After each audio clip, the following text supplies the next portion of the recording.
I've been getting the same message from a lot of you lately. Pororo, should I sell everything?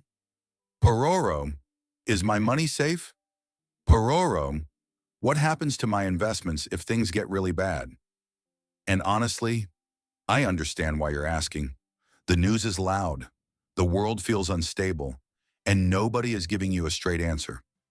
So today, that's exactly what I'm going to do.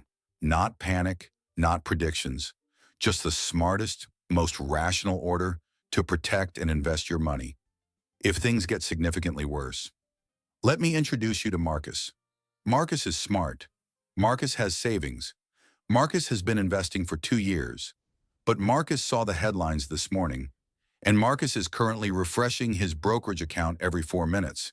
He's thinking about selling everything, moving it all to cash, maybe buying gold, maybe crypto, maybe both, maybe just hiding the money under his mattress and waiting. Marcus is scared, and fear is making him about to make the most expensive financial mistake of his life. This video is for Marcus, and honestly, it might be for you too. Here is the single most important thing to understand before we talk about any specific investment. Throughout all of recorded financial history, wars, pandemics, financial crises, market crashes, the investors who panicked and sold always did worse than the investors who stayed calm and had a plan. Always. Not sometimes, not usually, always. So the first step in protecting your money during global uncertainty is protecting it from the most dangerous threat of all, which is you in a state of panic. Step 1, and this comes before any investment decision, make sure you have a cash buffer of 6 months of expenses, not 3 months. In serious global uncertainty, 6 months minimum. This is not a boring tip. This is the foundation that determines whether everything else on this list actually works for you. Here's why. If something bad happens, you lose your job, your income drops, an emergency hits, and you don't have cash reserves, you will be forced to sell your investments at exactly the worst possible moment, when markets are down, when prices are low. Locking in losses you didn't have to take. Cash isn't a coward's move. Cash is what gives you options when everyone else has none. Step 2, gold. And before you roll your eyes, let me give you the historical context that actually matters here. During World War II, families who held physical gold were able to cross borders, rebuild, and preserve their wealth when paper currencies collapsed entirely. In every major geopolitical crisis in the last 100 years, gold has held its value or increased while stock markets dropped and currencies lost purchasing power. A 2023 study by the World Gold Council found that gold returned an average of 14% during the 10 biggest equity market crises of the past 50 years. Gold doesn't pay dividends. It doesn't grow like stocks. But when trust in governments, banks, and currencies collapses, gold is what people have trusted for 5,000 years. In a WW3 scenario, a 10 to 15% allocation to gold is not fear. It's history-informed strategy. Step 3, and this one surprises a lot of people. During wartime, certain sectors of the market don't just survive, they thrive. Defense companies, energy producers, cybersecurity firms. These are the sectors that governments pour money into when geopolitical tensions rise. Look at what happened after February 2022 when the Russia-Ukraine war began.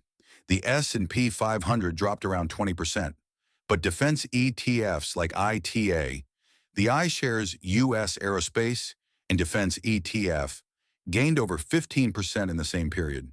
Energy stocks, up over 40%. Cybersecurity surged as attacks on infrastructure increased globally. I'm not celebrating war. I'm following the money, the same way every serious investor does. A small allocation to defense and energy ETFs acts as a natural hedge when global instability rises. Step 4, geographic diversification.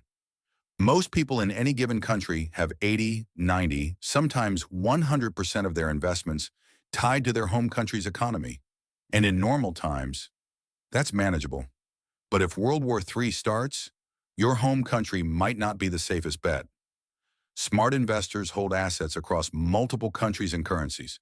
Swiss franc, historically one of the most stable currencies on earth. Singapore, neutral, stable, strong financial system. Swiss and German government bonds, international index funds that hold companies across 40-plus countries. The point isn't to predict which country gets hit. The point is to make sure your entire financial life doesn't depend on one government, one currency, one market. Don't put all your eggs in one country's basket. Now let's talk about what not to do. Because in a crisis, the wrong moves destroy more wealth than any market crash ever could. Mistake 1. Selling everything and moving to cash. Yes, I know I just told you to hold 6 months of cash, but holding emergency cash is very different from panicking and liquidating your entire portfolio.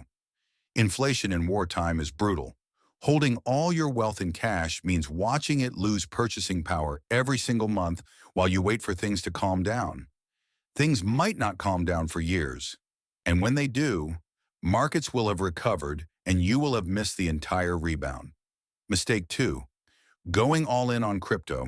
I know this is controversial, but hear me out. Bitcoin has been called digital gold. But in every major crisis of the last 5 years, Bitcoin dropped more than the stock market in the short term.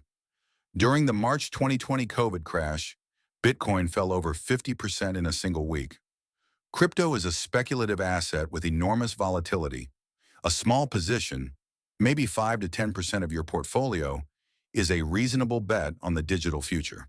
But treating it as a wartime safe haven is not supported by data. Gold has 5,000 years of crisis-proof history. Bitcoin has 15. Mistake 3. Making any major financial decision while watching breaking news. This sounds obvious, but it's the mistake almost everyone makes. Financial decisions made in fear are almost always wrong. The market wants you to panic. Every major crash in history has recovered. World War II ended. The 2008 financial crisis ended. COVID ended. The investors who held their positions through all of it came out richer than before. The investors who sold at the bottom locked in those losses permanently. Make decisions from a plan, not from a headline. Okay, so if you actually had to act today, here is the exact order I would follow. First, make sure you have 6 months of cash in a high-yield savings account, not under a mattress, in an account earning at least 4 or 5%, because even cash should be working. Second, allocate 10 to 15% of your investable assets to gold, physical gold or a gold ETF like GLD or IAU. Third, review your stock portfolio. If you're heavily exposed to consumer discretionary and tech, consider rebalancing toward defense, energy, and healthcare. These sectors have historically been more resilient in conflict periods. Fourth, make sure at least 30% of your investments are in internationally diversified funds, not just your home country. Fifth, and most importantly, do not touch the rest. Your long-term index fund positions? Leave them alone. Wars end. Markets recover. Time in the market still beats timing the market, even in wartime. And if you're still not convinced, let me leave you with one final piece of history. The U.S. stock market during World War II dropped significantly at the start of the war. Investors panicked. The headlines were catastrophic. People sold. And then, from 1942 to 1945, the Dow Jones Industrial Average gained over 130%. During an active world war, the investors who stayed calm, stayed invested, and had a diversified portfolio came out of the most destructive conflict in human history significantly wealthier. Because companies kept operating, people kept needing goods and services, and capital kept compounding. The world doesn't stop, and neither does compound interest. Look, I'm not going to tell you the world isn't uncertain right now. It is. But uncertainty has always existed. There has never been a moment in history when the future was completely clear. And yet, wealth has always been built by people who chose a plan over panic, who chose knowledge over fear, who chose to act like investors, not like headlines. You are watching this video. That already puts you ahead of Marcus, who is currently Googling whether he should bury gold in his backyard. Don't be Marcus. Have a plan. Stick to it. This is Pororo Invest. See you in the next one.